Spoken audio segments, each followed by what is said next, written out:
아, 안녕하십니까? 예. 어느 또 종강이죠? 예. 6주 동안 뭐 한 거 없죠? 하긴 한 거 같은데 머리에 남은 건 아무것도 없죠. 예. 괜찮습니다. 이런 거구나. 오지게 어렵네. 뭐 이렇게. 그죠? 이제 일주일 동안 이제 뭐 다른 거 하지 마시고 그냥 머리를 식히세요. 6주 동안 아주 오랜만에 공부를 하는 걸 해봤잖아요. 그죠? 뭐 공부라고 해봐야 와서 수업 듣는 게 단데. 예. 하여튼 그것도 되게 힘들죠. 뭐 이런 데 앉아가지고 뭐 수업을 3시간 이상씩 이렇게 집중해서 듣는 것 자체가 되게 힘들단 말이에요. 어쨌든 그렇게 한 6주를 해왔어요. 이제 한 일주 정도 연말이고 연시고니까 쉬었다가 1월 달부터 눈에 도끼를 품고 공부를 하면 됩니다. 1월 달부터. 그러니까 원장님께서는 뭐 지금부터라도 막 빡세게 자꾸 해야 된다고 그러시는데 뭐 연말 연시니까 1월 달부터 다시 시작한다고 생각하죠. 이제 그때 이제 기본서 가지고 두꺼운 거 가지고 이론을 나갈 거예요. 그러니까 입문 과정은 민법을 공부하기 위한 기초, 늘 말씀드리지만 용어, 표현 이런 게 좀 낯서니까 그런 거 한번 들어보는 걸로. 이런 용어들을 쓰는구나. 법학이라는 부분에서는 요런 표현들을 쓰는구나. 내가 법을 몰라도 너무 모르고 살아왔구나. 뭐 이런 그런 생각이 드시면 됩니다. 오늘 뭐 대충 뒷부분에 이제 필요한 기본적인 개념 보고 종강하고 일주일 쉬었다가 1월 달부터 빡세게. 1월 달부터는 이제 제 잔소리가 심해질 거예요. 그때부터 각오하고 공부하시면 됩니다. 103페이지 볼 차례죠. 자, 우리 민법 총칙 부분에서는 법률행위의 유효요건이라는 걸 본다 그랬죠. 법률행위는 계약 생각하면 된다고 그랬고요. 매매계약을 했을 때 그 매매계약이 유효해야 계약을 한 당사자에게 권리와 의무가 생긴다 그랬습니다. 이렇게 계약을 한 당사자에게 권리와 의무가 생기려면 그 계약이 어떤 요건을 갖춰야 되는가 이런 걸 싸잡아서 법률행위의 유효요건 그래서 4개를 봤죠. 법률행위 목적의 확정성, 가능성, 적법성, 사회적 타당성. 법률행위 필수 구성 요소가 있었어요. 의사표시라고. 의사표시가 일치하고 하자가 없을 것. 내가 직접 계약하지 않고 타인을 통해서 계약을 하는 대리가 있었어요. 대리권이 존재하고 대리 행위를 할 것. 법률행위 하면서 치사하게 조건 따위 붙이는 게 있었죠. 법률행위 부관이라고. 그럴 때는 조건이 성취하거나 기한이 도래해야 유효가 된다. 4가지 유효요건을 봤고요. 이 유효요건을 갖추지 못했다면 권리와 의무는 생기질 않지요. 그런 상태를 무효 또는 취소할 수 있다. 이렇게 얘기했습니다. 그게 민법 총칙 내용이었어요. 두 번째, 계약이 유효요건을 갖추면 권리 의무가 생긴다 그랬죠? 그중에 이제 권리를 중심으로 해서 어떤 권리가 생기는가? 물권이 생긴단 말이죠. 물권 총론에서는 몇 가지 이론적인 거, 원칙적인 거. 그죠? 그중에서 물권 일반론 부분에서는 4가지 정도, 일몰일권주의라든가, 물권 법정주의라든가, 물권의 우선적 효력이라든가, 물권적 청구권 이런 게 있었어요. 이게 뭐였지? 이 정도 생각하시면 돼요. 물권 변동 부분에서는 물권 변동이란 물권을 취득, 변경, 소멸하는 건데 그 중에서 특히 부동산 물권 변동에서 법률 행위에 의한 변동과 상속 등 법률 규정에 의한 변동이 있었고요. 그 변동의 원칙이 2개가 있었죠. 공시의 원칙과 공신의 원칙. 그리고 혼동이라는 게 있었죠. 법률 규정에 의한 물권 소멸 사유라고. 그런 게 총론 내용이었죠. 그리고 이제 강론을 보고 있죠. 점유권 봤죠? 소유권 봤어요. 지상지역 전세권 봤습니다. 여기까지 봤어요. 이 지상지역 전세권을 뭐라 하죠? 용익물권이라 하죠. 자, 그리고 마지막으로 담보물권이 나옵니다. 좀 어렵습니다. 담보물권은. 자, 개념만 좀 생각해 볼게요. 먼저 담보라는 걸 생각해요. 담보. 도대체 이 담보가 뭐냐? 담보가 뭐냐? 일단 담보 물권에서 말하는 담보란 채권, 우선 변제 확보 요거를 줄여서 담보라고 합니다. 채권 우선변제 확보. 자, 채권 우선변제 확보가 왜 필요한가? 의리가백에 1월 10일 날 1,000만 원을 빌려줘요. 병은 20일 날 2,000만 원을 빌려줘요. 그리고 갑은 너하고 병한테 똑같이 1월 30일 날 갚기로 해요. 이 변제기예요. 자, 이때 1월 30일이 되었을 때 을하고 병 중에선 누가 법적으로 정당하게 먼저 받을 권리가 있을까? 이걸 생각해 보는 거죠. 자, 을하고 병 중에서 누가 법적으로 먼저 변제를 받을 권리가 있을까는 채무자 갑의 입장에서 보면 1월 30일이 되었을 때 갑은 누구한테 먼저 갚아야 되는가의 문제인 거예요. 그죠? 자, 1월 30일 갑은 누구한테 먼저 갚아야 돼요? 꼭 병한테 먼저 갚으면 안 돼요? 병한테 갚으면 안 돼요, 먼저? 잘 생각해 보세요. 갑은 누구한테 갚아야 돼? 갑의 맘이죠. 갑의 맘이잖아요. 1월 30일이 됐을 때 을한테 먼저 갚아도 되고 병한테 갚아도 돼요. 30일 날 갚기만 하면 돼. 다시 말해서 채권자 입장에서는 내가 먼저 빌려줬다 해서 먼저 받을 권리, 더 많이 빌려줬다 해서 내가 먼저 받을 권리, 이런 건 없어요. 그러니까 채권자들은 평등해요. 변제 기한이 같다면 채권자들은 평등하단 말이죠. 그러니까 채권자들은 내가 저 사람보다 먼저 받고 싶어, 법적으로, 이런 생각을 하는 사람들이 있을 수 있단 말이죠. 그죠? 그 제도를 담보라고 하는 거예요. 채권은 평등하기 때문에 변제 기한이 똑같다면 먼저 변제받을 권리 따위는 없단 말이죠. 그래서 채권자들 중에는 어떤 특별한 제도를 통해서 먼저 받고 싶은 사람이 생기게 되고, 그런 제도를 담보제도라고 부르는 거예요. 이 담보제도가 두 가지 방법이 있다. 사람을 통한 게 있고 물건을 통한 게 있단 말이죠. 각각 인적 담보, 물적 담보 이렇게 부려요. 사람을 통한 게 뭐냐? 보증인. 을은 갑에게 그냥 빌려줬고 병은 갑의 친구하고 보증 계약을 했어. 그럼 나중에 병은 갑이 돈을 안 갚았을 때 적어도 을보다 먼저 보증인을 통해서 회수할 길이 열려 있죠. 이런 것들을 인적 담보 이렇게 부르는 거죠. 반면에 물적 담보는 을은 갑에게 그냥 돈을 빌려줬는데 병은 갑에게 물건을 요구해. 아파트 내놔 이렇게. 그래서 이 병이 을은 그냥 빌려줬는데 병은 요 갑이 제공한 101호라는 물건을 지배.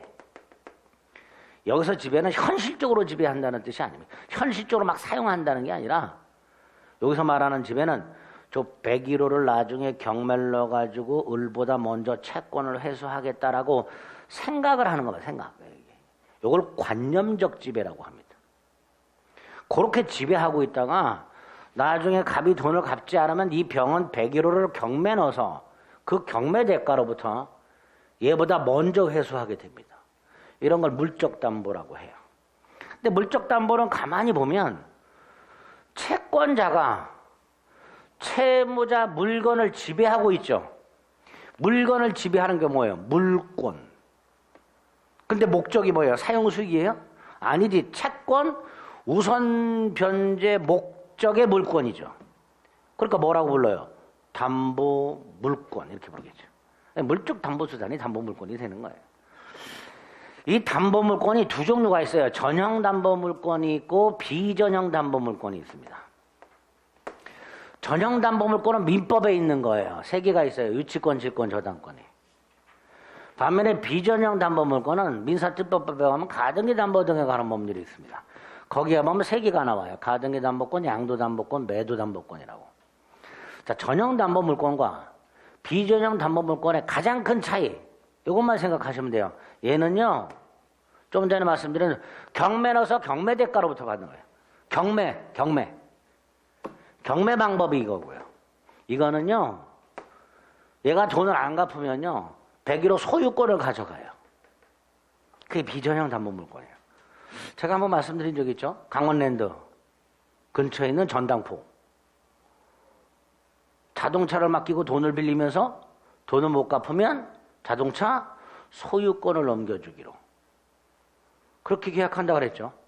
그러면 채권자 입장에서는 채무자가 돈을 갚지 않으면 그 물건을 굳이 경매할 필요 없이 그냥 소유권을 가져가면 돼. 그런 방법이 비전형 담보물권이 됩니다. 이렇게 담보물권에는 그게 전형 담보물권, 비전형 담보물권이 있고 민법에 있는 게 뭐다? 전형 담보물권. 이렇게 생각하시면 돼요. 그런 내용 일단 103페이지 나와 있습니다. 쭉 읽어보시면 되죠. 그리고 이제 담보물권이 나와 있죠. 의의가 있죠. 읽어보시면 돼요. 그리고 다음 페이지에 담보물권의 종류가 있습니다. 전형 담보물권, 비전형 담보물권이라고 되어 있는데 비전형 담보물권이 뭐라고 되어 있습니까? 소유권 이전 법리라고 되어 있죠. 소유권 넘겨주는 거예요. 자, 정리해 보면요. 가등기 담보 또는 담보 가등기라는 게 나와 있습니다. 대표적인 비전형 담보물권이에요. 자, 그럼 가등기 담보나 비전형 담보는 어떤 형태인가? 비전형 담보물권은 세 가지가 있는데 그중에 가등기 담보권이라는 게 가장 대표적인 거예요. 좀 전에 병이 갑에게 돈을 빌려주고 101호를 물건으로 제공받아서 담보물로 저당권 같은 경우는 뒤에서 보시겠지만 경매를 넣어서 회수한단 말이에요. 근데 그렇게 하지 않고 이 101호 등기부를 보면 등기부 그 등기부에다가 병이 가등기라는 걸 해놔요. 가등기. 여기서 말하는 가등기는 예비등기를 말합니다. 예비등기. 소유권 예비등기라고 생각하시면 돼요. 소유권은 아니고 장차 소유권을 등기할 것이다 라고 예비적으로 해둔 걸 가등기라고 합니다. 이렇게 가등기를 해놨다가 나중에 갑이 돈을 갚지 않으면 이걸 소유권 본등기로 바꿔버려요. 그래서 소유권을 취득하게 돼요. 그러면 갑의 입장에서는 을한테는 그냥 빌렸는데 병한테는 101호를 담보로 제공하고 돈을 못 갚으면 소유권을 가져가 버리잖아요. 그럼 갑의 입장에서는 변제가 됐을 때 누구한테 먼저 갚을 생각을 할까? 당연히 병한테 먼저 갚을 생각을 하겠죠. 그죠? 을한테 안 갚으면 뭐 도망 다녀도 되지만 병한테 안 갚으면 소유권이 날아간단 말이죠. 그러니까 이런 경우에 갑은 병한테 먼저 갚을 생각을 당연히 하게 될 테니까 결과적으로 병은 을보다 먼저 회수할 길을 갖게 됩니다. 이런 걸 가등기 담보라고 부르는 거예요. 양가로 2번을 봅니다. 예를 들어 갑이 A 토지를 담보로 돈을 빌리면서 저당권을 설정하지 않고 동그라미 1번 돈을 못 갚으면 소유권 넘겨주기로 약속을 해. 이렇게 돈 대신 물건으로 갚기로 하는 약속, 이걸 되물변제 예약 이렇게 불러요. 대신 물건으로 갚기로 하는 약속. 그 다음에 2번 가등기를 해놔. 채권자 이름으로 예비등기를 미리 해놔. 그랬다가 갑이 돈을 갚으면 이건 말소시키면 되지만 3번 돈을 갚지 않으면 땅 내놔라. 본등기 해달라. 소유권 등기를 넘겨라. 그럼 넘겨줘야 된단 말이죠. 이런 식으로 채무자가 돈을 갚지 않으면 채권자가 소유권을 가져가는데 그 과정이 채권자 이름으로 미리 뭘 해놨다가 예비등기를 해놨다가 돈을 안 갚으면 무슨 등기로 바꿔버려? 소유권 본등기로 바꿔버려. 그래서 소유권을 가져감으로써 자신의 채권을 충당하는 이런 담보를 가등기 담보라고 하고 가등기 담보 등에 관한 법률에서 규율하고 있게 됩니다. 됐지요? 이 정도 개념 기억하시면 돼요. 자, 세 번째 오른쪽. 자, 병이 만약에 갑에게 돈을 빌려주면서 101호에다가 저당권 같은 권리를 갖고 있다. 저당권 이제 뒤에서 간단히 개념을 볼 거예요. 가등기를 해놨다면 소유권 가져간다 그랬고요. 저당권을 등기해놨다면 경매를 넣어서 채권을 회수해요. 그죠? 그러면 병의 이 2천만 원 채권은 을의 1천만 원 채권과는 달리 저당권이라든가 가등기 담보권에 의하여 우선 변제가 확보가 되어 있죠. 이렇게 담보물권에 의하여 우선 변제가 확보가 된 채권을 피담보 채권 이렇게 불러요. 일반 채권과 구별해서 피담보 채권 이렇게 부릅니다. 저당권 등 담보물권에 의하여 우선 변제가 확보가 된 채권을 피담보 채권이라고 하는데 이 담보물권과 피담보 채권의 관계, 담보물권과 피담보 채권의 관계, 그거를 담보물권의 통유성이라고 불러요. 담보물권이 공통적으로 가지고 있는 성질, 다시 말해서 피담보 채권과 담보물권의 관계, 그걸 담보물권의 통유성이라고 부르고 총 4가지 성질이 있습니다. 첫째, 부종성. 부종성은 간단하게 말하면 채권이 소멸하면 담보물권도 소멸하는 성질, 이렇게 됩니다. 그러니까 갑이 1월 30일 날 병에게 2천만 원을 갚으면 이 저당권 같은 거 그냥 소멸해버려요. 저당권 같은 게. 이런 걸 부종성이라 한다. 물론 예외는 있습니다. 예외는 있지만 원칙, 채권이 소멸하면 담보물권도 소멸. 딱 이렇게 기억하시면 돼요. 부종성. 두 번째, 수반성.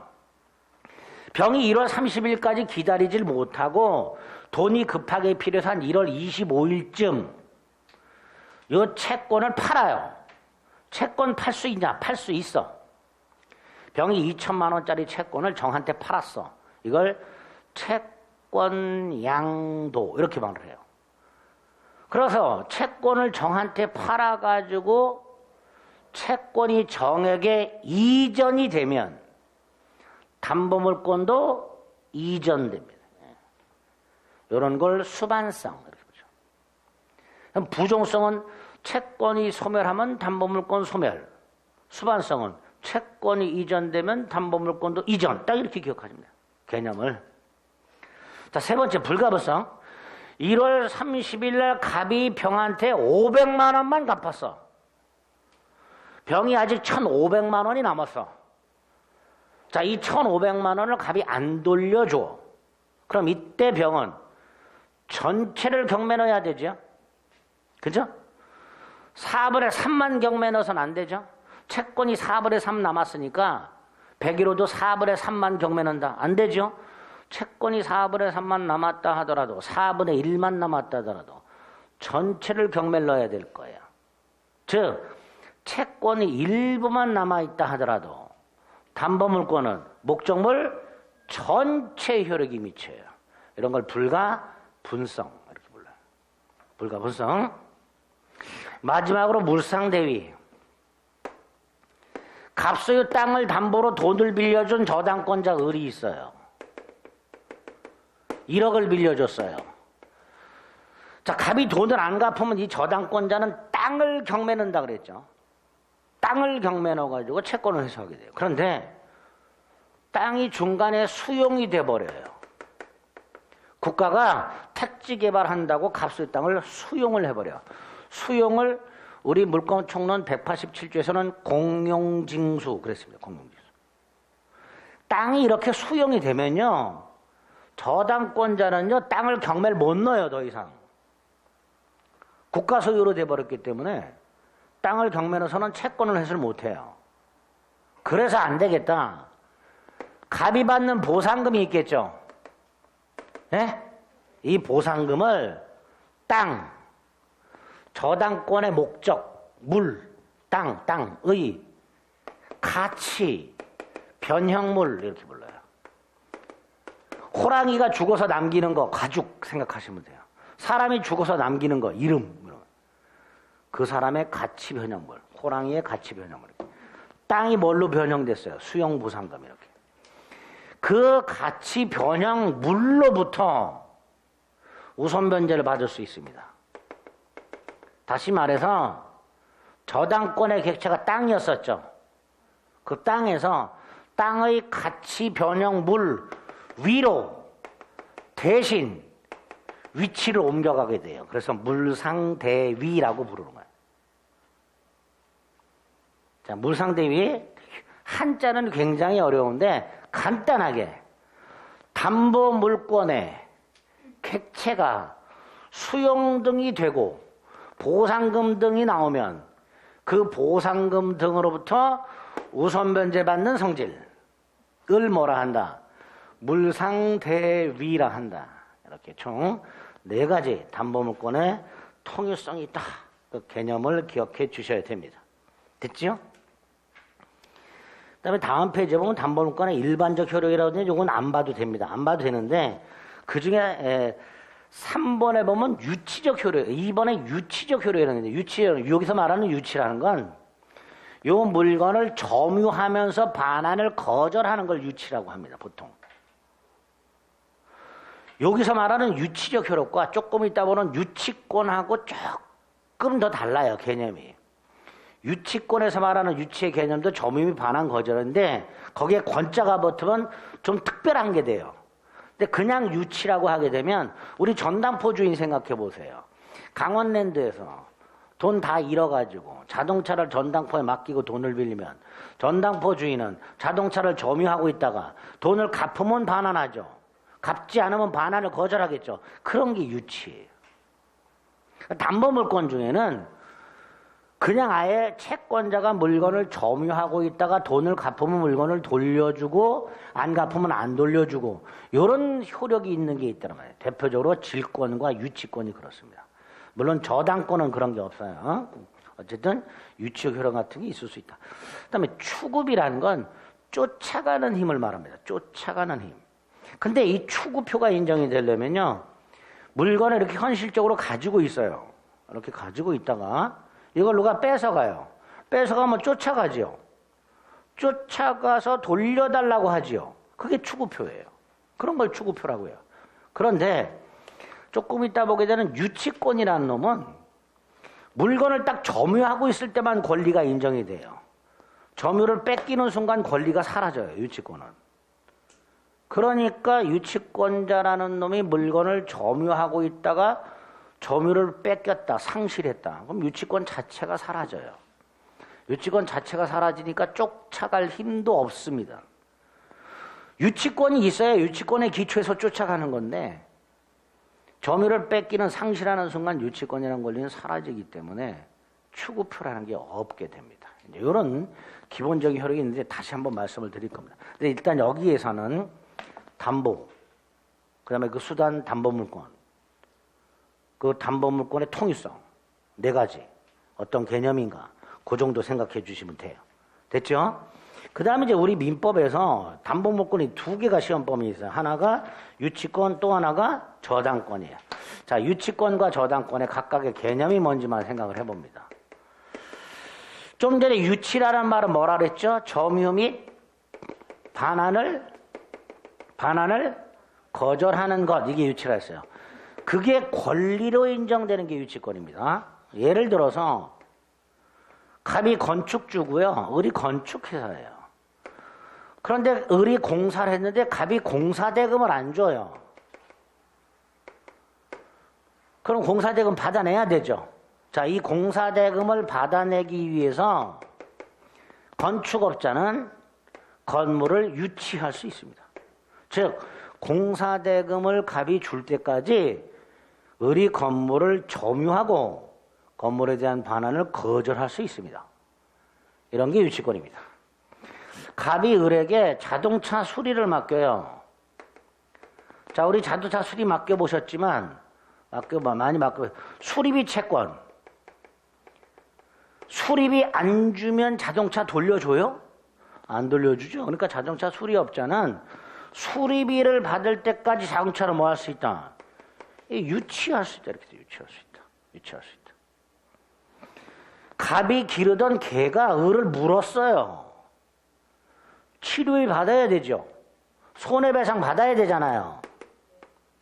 그냥 물리고 말아요? 예. 갑이 안 줘요. 그러면 개를 유치해요. 이게 유치권이에요.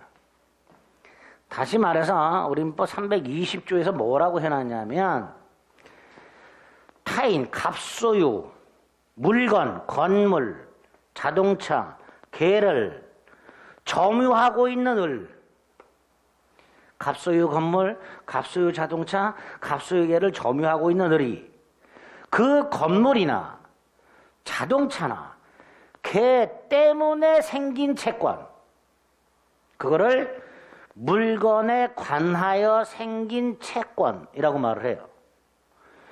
이거를 변제를 받기 위하여 변제 받을 때까지 그 물건을 유치할 권리가 있다. 이렇게 해놨습니다. 그게 320조 유치권의 뜻이에요. 볼게요. 106페이지 맨 밑에 유치권이란 타인의 물건 또는 유가증권이라, 유가증권은 보지 마세요. 타인의 물건만 생각합니다. 타인의 물건을 점유한 자가 그 물건이나 유가증권의 물건에 관하여 생긴 채권을 가지고 있을 때 그 채권을 변제받을 때까지 그 물건을 유치, 즉 점유하면서 반환을 거절하는 권리를 뭐라 한다? 유치권이라 한다. 그러니까 오른쪽 법적 성질 중에서 양가로 일의 동그라미, 유치라는 말 자체 속에 점유 및 반환 거절이 들어있는데 점유를 상실하게 되면 유치권도 상실하는 거죠. 점유 상실로 유치권을 소멸한단 말이죠. 그게 동그라미 2번이죠. 따라서 3번 추구표라는 게 없다. 걔가 도망가 버렸다. 내가 걔를 잡고 있었는데 그럼 유치권은 사라진 거예요. 쫓아가서 다시 걔를 잡을 수는 없단 말이죠. 유치권 소멸로 끝. 추구표라는 게 유치권을 얻게 됩니다. 그 다음에 2번 반가로 1 법정담보물권. 자, 권리라는 건요 크게 두 가지 형태로 취득한다고 계속 말씀드렸어요. 계약을 통한 취득, 즉 법률 행위한 취득이 있고 법률 규정에 의한 취득, 두 가지 형태가 있다. 그런데 유치권은요 계약을 통해서는 취득하지 않아요. 생각해 보세요. 이런 세 가지 경우에 갑과 을이 미리 공사대금을 주지 않으면 건물을 유치한다. 또는 수리비를 지급하지 않으면 자동차를 유치한다. 걔한테 몰린 치료비를 주지 않으면 걔를 유치한다라고 미리 계약을 했을까? 계약한 적이 없어요. 이런 상황이 발생을 하면 법에 의하여 유치권이 성립하게 됩니다. 그래서 법정담보물권입니다. 당사자들 계약을 통해서는 유치권이 생기질 않아요. 그게 질권과 차이점이에요. 전당포 주인도요. 빌려간 돈을 갚지 않으면 자동차를 계속 유치합니다. 그죠?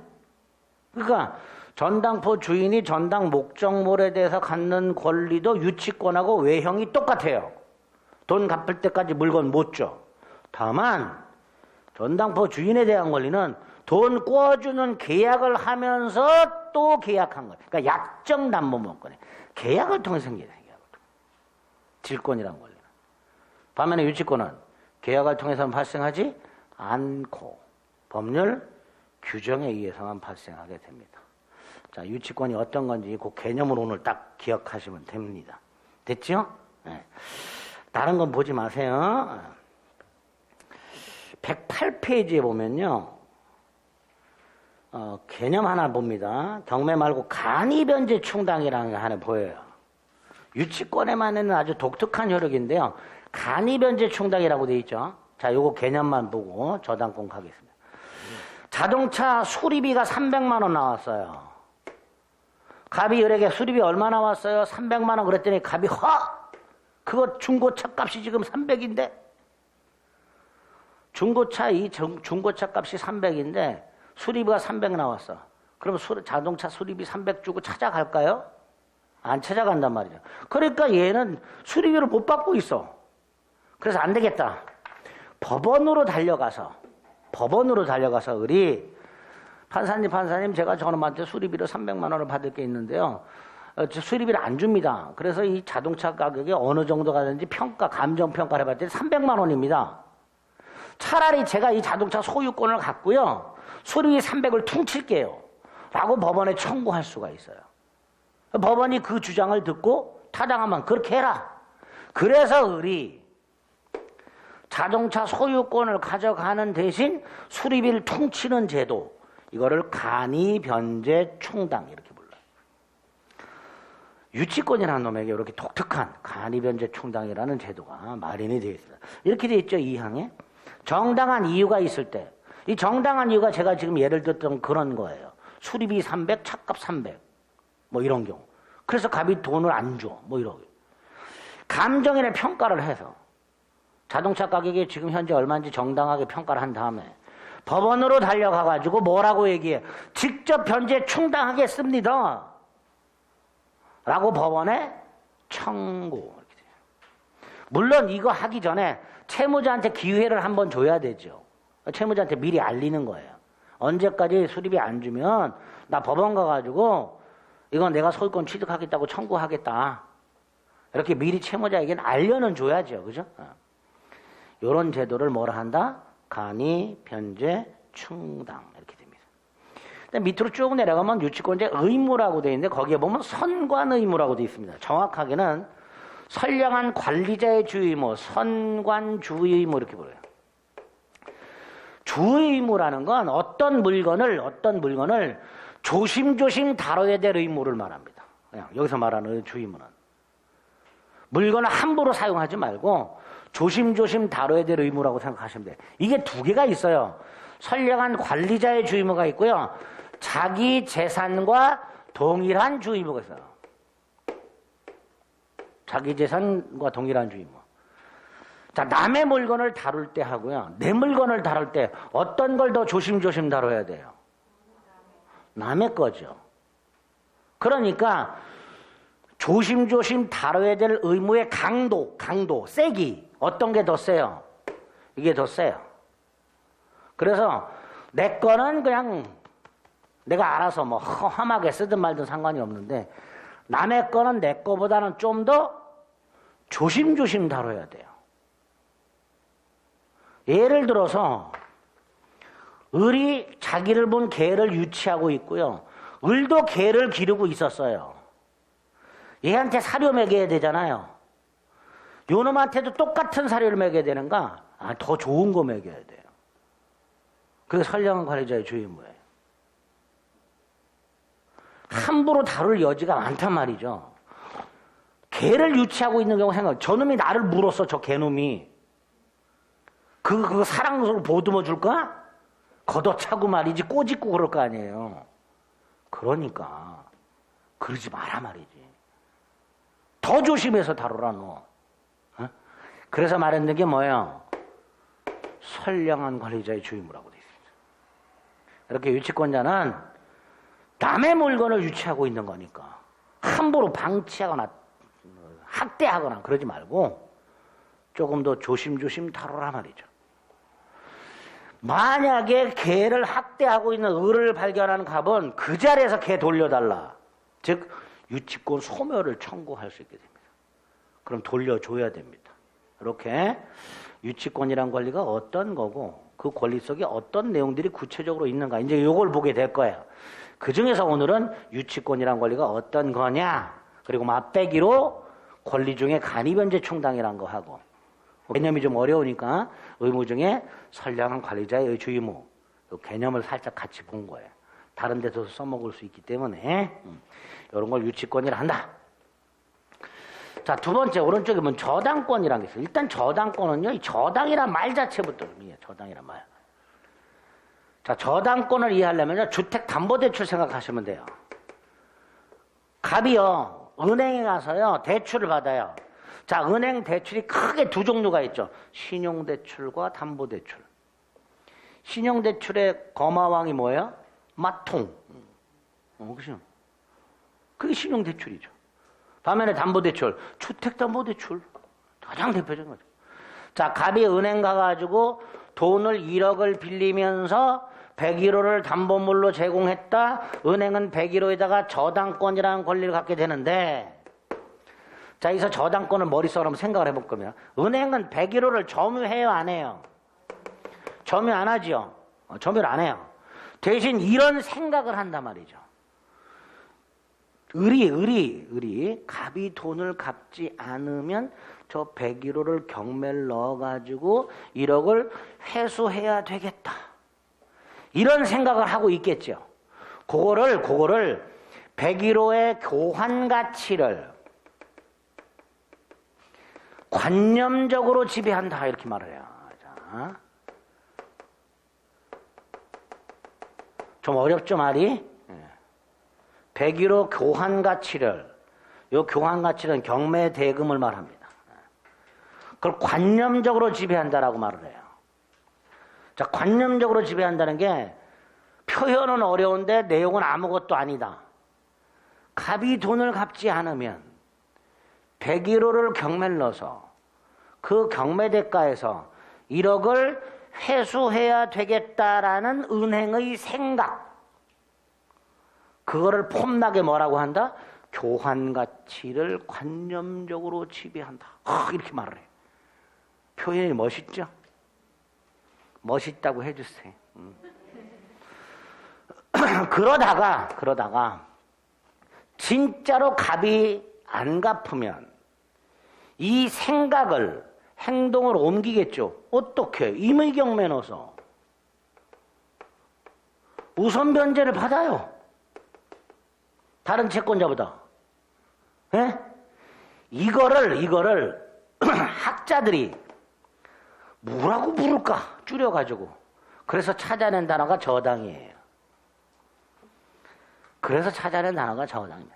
그러니까 저당이란 채무 담보를 위해서 제공한 부동산을 채권자가 직접 점유하지 아니한 채 관념상으로만 지배하다가 변제가 없는 경우 그 목적으로 환가, 즉 경매하여 그 환가 대금에서 우선 변제를 받는 것을 말한다. 이거를 저당권이라 한다. 참고에 딱 나와 있죠. 주택담보대출. 양가로 해보면 보통 계약을 통해서 취득하죠. 다시 은행을 생각해 보세요. 은행 가가지고요, 돈 빌리는 계약을 해요. 그리고 이 자신이 가져간 담보물에다가 은행 이름으로 저당권을 설정해주는 계약을 하겠지. 약정을 통해서, 계약을 통해서 취득하게 되는 게 대부분이란 말이죠. 약정 담보물권이다 이렇게 되겠죠.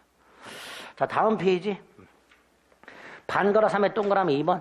저당권은 목적물을 점유하지 않죠. 특징이지 그게. 그러니까 101호를 육안으로 봤을 때는 여기에 저당권자가 있다는 사실을 아무도 몰라요. 그래서 저당권은 반드시 제3자가 알 수 있도록 등기부에 등기 등을 통해서 공시를 하도록 하고 있습니다. 알려야 되죠. 이 101호가 은행 담보의 목적이다라는 걸 육안으로 확인할 수는 없으니 등기 등을 통해서 알릴 필요가 있게 됩니다. 그래서 민법상 저당권의 객체는 등기 등록이 가능한 것만 저당권의 객체가 될 수 있도록 해놨습니다. 3번의 동그라미 2번이죠. 그죠? 그 정도 일단 생각을 해주시면 됩니다. 자, 밑에 저당권 성립이 있죠. 99% 뭘 통해 성립한다고요? 법률 행위. 그죠? 자, 법률 행위를 통해 성립하는데 법률 행위를 통한 성립이 뭐죠? 계약을 통한 거죠. 그런데 좀 전에 말씀드렸듯이 그 계약이 두 가지란 말이죠. 먼저 뭐부터 한다고 그랬죠? 은행 가서 돈부터 빌리죠. 돈 빌리는 계약을 금전 소비대차 계약이라고 해요. 돈 빌리는 사람이 채무자, 빌려주는 사람이 채권자. 차주라고도 하고요, 대주라고도 합니다. 대는 빌려준다는 뜻이고요, 차는 빌린다라는 뜻이에요. 그러니까 빌려주는 사람 대주, 빌리는 사람 차주, 이렇게 됩니다. 자, 일단 이렇게 소비대차 계약을 하고요, 계약을 하나 더 하죠. 저당권 설정 계약. 자, 저당권 설정 계약의 당사자는 설정자와 저당권자라고 불러요. 그 다음, 좀 전에 저당권은 반드시 등기 등록이 필요하다 그랬죠? 그래서 민법상 저당권의 객체는 99% 부동산이에요. 토지 또는 건물. 물론 이제 지상권이라든가 전세권도 저당권의 객체로 할 수 있도록 되어 있는데 그건 생각하지 말고 토지 건물을 생각해 보세요. 자, 토지 건물 부동산이죠. 부동산에 관한 물권이죠. 계약은 법률행위죠. 법률행위에서 부동산 물권을 취득하려면 반드시 뭐 해야 돼요? 등기. 그러니까 저 101호 등기부에 저당권자라고 등기가 되어야만 저당권을 취득하게 될 겁니다. 이때 채권자가 을이라면 저당권자로 등기되는 자도 당연히 누구여야 돼요? 을이어야 되죠. 그죠? 그건 당연한 거고. 채권자가 을이라면 저당권자도 을 이렇게 등기가 돼요. 문제가 채무자가 갑이야. 설정자는 갑이냐? 꼭 아니죠. 여기서 말하는 이 설정자는요, 요 담보물 소유자를 말해요. 설정자란 누굴 말한다? 담보물 소유자. 자, 갑이 갑의 이름으로 돈을 빌려요. 채무자가 갑이야. 101호가 갑소유야. 그럼 설정자도 갑이야. 그런데 갑이 갑의 이름으로 돈을 빌리는데 101호가 부인 병소유야. 그럼 설정자는 병이 되는 거예요. 다시 말해서 저당권 설정자는 채무자 또는 제3자 이렇게 돼요. 이때 이 제3자 채무자예요, 아니에요? 아니지. 채무자는 아닌데 담보물을 제공했죠. 이런 사람을 부르자 물상보증인 이렇게 보자. 무슨 보증인? 물상보증. 그냥 보증인이 아니고 물상보증인. 일반 보증인은요, 채무자가 돈을 안 갚으면 대신 갚아야 돼요. 근데 물상보증인은 대신 갚을 의무는 없어요. 그냥 담보물만 제공하는 자. 그게 물상보증인입니다. 그래서 저당권 설정계약의 당사자라고 해서 설정자는 채무자 또는 제3자라고 돼 있고 물상보증인의 개념이 있습니다. 그래서 일반 보증인과는 구별해서 물상보증인이 어떤 놈인지 간단하게 채무는 없는데 담보만 제공하는 사람, 책임만 지는 사람. 그래서 물상보증인을 채무 없는 책임이라고도 부릅니다. 자, 그렇게 계약을 통한 취득이 대부분이고, 오른쪽에 보면 3번에 저당권의 객체가 있어요. 원칙, 동그라미 1번, 동그라미 2번. 이렇게. 물론 예외적으로 특별법에 의해서, 민법이 아니라 특별법에 의해서 등기, 등록이 가능한 동산, 예컨대 자동차. 이런 것들도 특별하게 저당권의 객체가 될 수 있도록 되어 있지만, 민법상으로는 저당권의 객체는 딱 4개. 토지, 건물, 지상권, 전세권. 각각 토지저당권, 건물저당권, 지상권저당권, 전세권저당권 이렇게 불러요. 듣는 것조차 버겁지요? 지상권저당권이 뭐예요 도대체? 그냥 그렇게 부른다고. 그렇게 부른다고. 어쨌든 그 저당권의 객체 민법상 원칙만 딱 머릿속에 넣어둡니다. 됐죠? 자, 이런 게 저당권이야. 기억을 하시고 쭉쭉쭉 넘어가세요. 다른 거 지금 봤다간 큰일 나고요. 어딜 보시냐면 113페이지에 보면 제366조 법정지상권이라는 놈이 하나 있고요. 한 장을 넘기면 일괄 경매권이라는 놈이 있어요. 저당권에서 아주 중요한 저당권의 효력인데 나중에 자세히 볼 건데 일단 기본이 되는 거니까 간단히 이래요. 간단히. 갑소유 땅이 있고 갑소유 건물이 있어요. 자, 우리 민법상 토지하고 건물은 별개의 부동산이라고 그랬죠. 자, 이 상태에서 갑이 땅만 담보로 제공하고 돈을 빌리고 저당권을 설정을 해줘요. 이렇게. 땅. 토지 저당권과 건물 저당권은 별개라고 분명히 그랬습니다. 자, 이 상태에서 그 갑이 돈을 안 갚으면요, 이 토지 저당권자가 땅을 경매 넣겠죠. 그죠? 그럼 어떻게 돼요? 토지 소유자와 건물 소유자가 달라져요. 달라지죠. 자, 이때 건물 소유자 갑을 생각해 보세요. 기존엔 땅에 뭘 갖고 있어서 소유권. 근데 땅 소유권이 넘어갔어. 따라서 건물 소유자 갑은 땅에 대해서 지금 아무런 권리가 없어요. 무단 건물이 돼요. 철거가 되겠죠. 자, 이 철거를 막기 위해서 우리 민법이 366조에서 이런 경우에 갑은 지상권을 취득하도록 하고 있습니다. 이게 366조 법정지상권이에요. 자, 개념을 잠깐 봅니다. 한 장을 넘겨보면 114페이지에 의해 보면 민법은 토지와 건물을 별개의 부동산으로 취급하므로 토지와 건물에 각각 별도의 저당권을 설정할 수 있고 이 저당권에 각각 실행되는 경우에 토지와 건물의 소유자가 달라지는 경우가 있을 수 있더라. 그럴 때 건물은 철거가 된다는 문제가 있더라. 그걸 막기 위해서 건물 소유자가 법정사건을 인정해 줍니다. 요건을 간단히 보면 이렇게 돼 있죠. 저당권 설정 당시 이미 건물이 있어야 돼요. 당연하죠. 그리고 그때 토지와 건물의 소유자가 같아야 돼요. 이렇게 토지와 건물이 있고 소유자가 같아야 돼. 그리고 나서 저당권이 설정이 돼야 돼. 바꿔 말하면 저당권 설정 당시 건물이 있고 소유자가 동일. 근데 그 저당권이 실행이 돼. 그 결과 토지와 건물의 소유가 달라져야 돼. 딱 고를 때.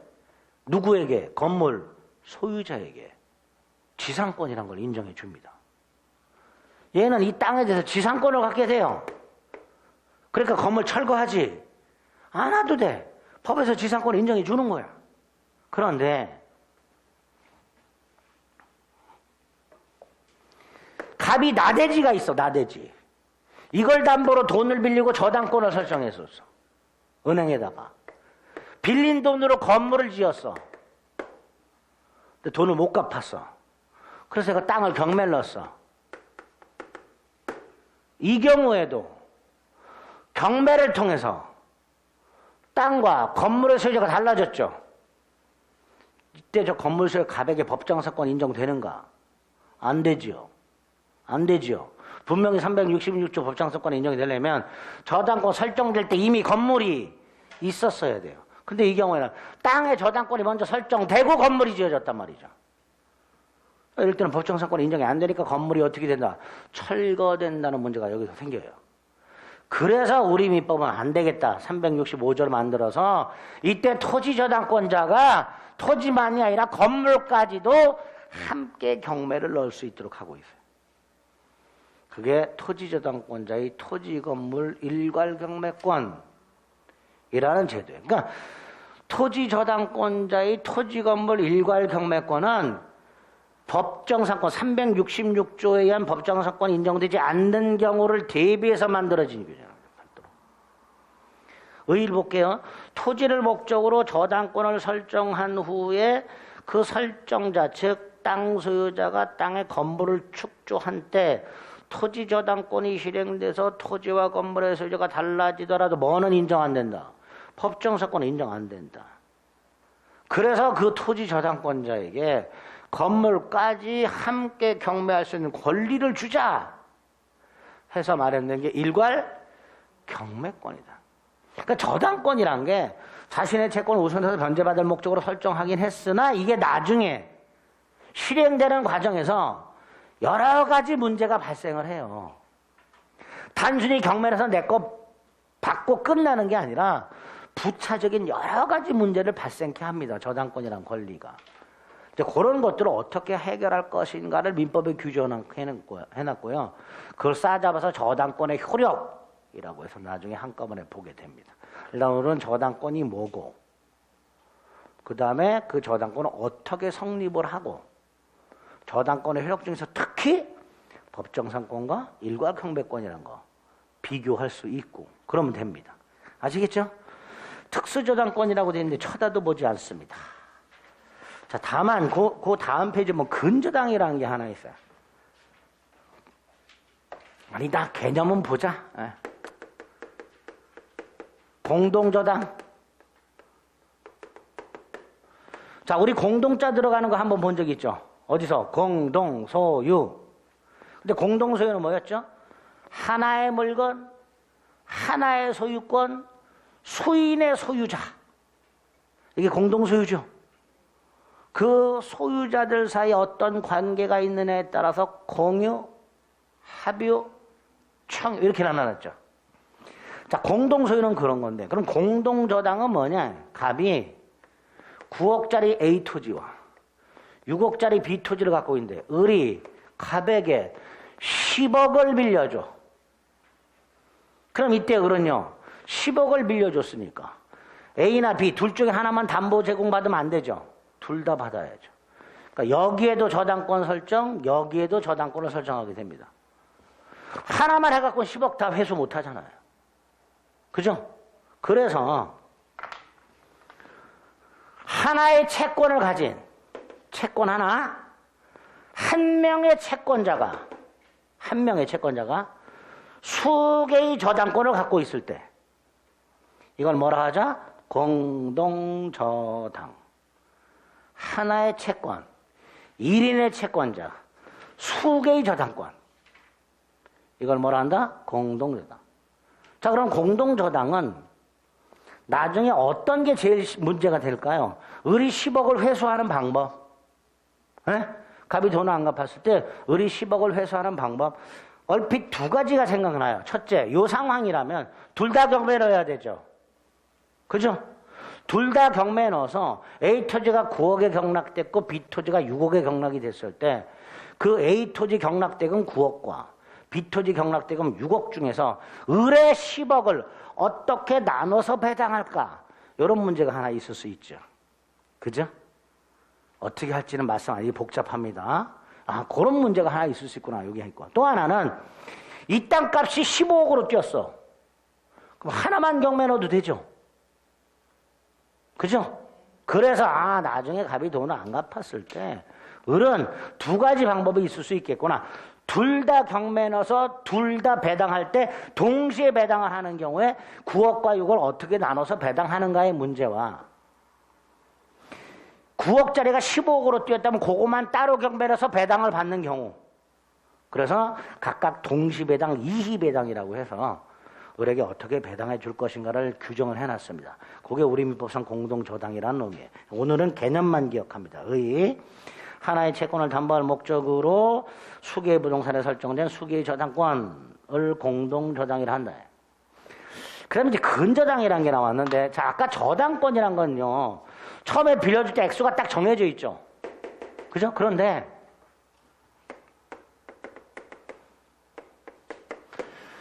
을이 갑에게요 3개월간 A라는 물건을 외상 공급한 외상 공급. 갑이 주문할 때마다 외상으로 공급하고 3달 뒤에 정산을 하기로. 만약에 이렇게 계약을 했다면 기간과 을이 물건을 공급할 때마다 이 물건에 관한 외상 채권이 생기죠. 채권액 이렇게 돼요. 이게 증감 변동하게 돼요. 그죠? 물건을 공급할 때마다 채권액이 늘어날 거 아니에요. 그죠? 중간에 정산 조금 해주면 줄어들었다가 다시 공급하면 늘어날 거고, 갑이 기분 좋다고 중간에 빵원으로 정산을 다 해줬어. 그랬다가 물건을 또 공급했어. 3개월 뒤에 채권액이 확정이 돼요. 그죠? 처음에 저당권은 빌려준 액수가 딱 정해져 있어요. 근데 이거는 채권액이 정해져 있어요? 안 정해져 있어요? 안 정해져 있어요. 불특정. 이렇게 장래 발생하는 증감 변동하는 불특정 채권을 결산기에 우선 변제 받기 위한 저당권을 근저당권이라고 이름을 붙인 거예요. 그럼 이 근저당권은 뭐가 문제가 돼요? 채권액이 얼마인지 모르죠. 그죠? 채권액이 얼마인지 몰라요, 지금 계약할 때. 그래서 갑이 을이 나중에 3개월 뒤에 공급한 외상대금을 안 주면은 101호를 경매를 넣어가지고 외상대금을 회수하게 될 텐데, 그 외상대금이 계약 당시는 얼마인지 모르잖아요. 그래서 미리 뭘 정해놓냐 하면 우선 변제 받을 수 있는 한도를 정해놔요. 한도. 미리. 요 우선 변제 한도를 채권 최고액이라고 부릅니다. 우선 변제 한도를 뭐라 한다고요? 채권 최고액. 갑과리 처음에 계약을 할 때 네가 3달 뒤에 예상대금을 안 주면 나는 101호를 경매 넣어서 적어도 여기까지 우선 변제 받겠다라고 한도를 미리 설정을 해놓습니다. 그런 걸 채권 최고액이라고 합니다. 이런 걸 근저당권이라고 해요. 그런데 우리 은행 같은 경우에는 정해진 액수를 빌려주죠. 그죠? 그런데 근저당권을 보통 설정해요. 채권 최고액도 정해놓고. 그죠? 원래 저당권은 채권액이 정해진 걸 목적으로 하는 게 저당권이고, 근저당권은 이렇게 증감 변동하는 불특정 채권을 위해서 만들어진 건데, 대한민국 은행들은 100% 액수가 정해진 걸 빌려주면서 근저당권을 설정합니다. 이유는 나중에 밝혀지는데, 그냥 간단하게 이 저당권은요, 경매대가에서 연체이자를 1년분만 배당을 받아요. 연체이자를 1년 넘어가는 연체이자는 우선해서 배당을 못 받아요. 근데 저건 다 받아요. 그래서 금융기관은 저걸 딱 1억을 빌려주잖아요. 안 갚으면요, 한 3개월 지나서부터 경매를 시작해서 6개월 지나면 경매를 시작합니다. 그 경매가 보통 1년, 2년 걸려요. 그러니까 은행 입장에서는 돈을 갚을 날짜로부터 한 2년치 정도 연체이자를 합친 금액을 최고액으로 딱 설정을 해가지고 연체이자까지 다 받아내려고 근저당권을 보통 설정해요. 거기서 그 채권 최고액에 어떤 기능이 있다? 우선 변제 한도. 근데 원래 근저당권은 액수가 정해지지 않은 채권을 담보할 목적의 저당권. 이게 근저당권이라고 부릅니다. 그리고 의의가 있죠? 참고 있죠? 그 정도. 이런 걸 근저당권이라 한다. 라고 생각하시면 돼요.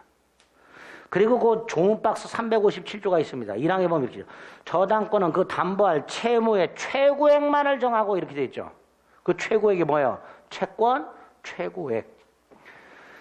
그래서 여러분들 혹시 주택담보대출 받으신 분들은 오늘 당장 가셔갖고 등기부를 한번 떼보세요. 그러면 은행으로부터 대출받은 돈, 내가 대출받은 돈이 적혀있질 않고 채권 최고의 액수가 딱 정해져 있을 거예요.